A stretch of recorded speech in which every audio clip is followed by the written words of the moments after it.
po, Ama, na kayo ang dakilang Diyos, makapangyarihan at Diyos na tapat, totoo, O Lord God. There is no one like you. You are the only one, God, Father God, who created us, created the heavens and the earth, O Lord God. Salamat sa inyo pong presensya sa aming kalagitnaan. Salamat sa presensya ng bawat isa, Panginoon, na nandito sa bahay-sambahan namin, O God.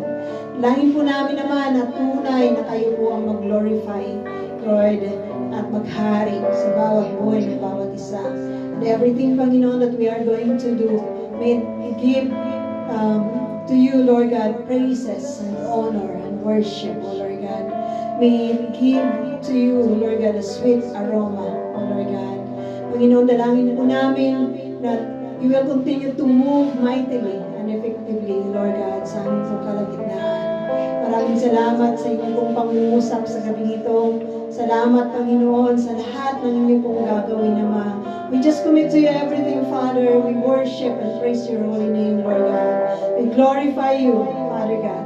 Kung aming dalangin na may pagsamba at pagmamahal in Jesus' name.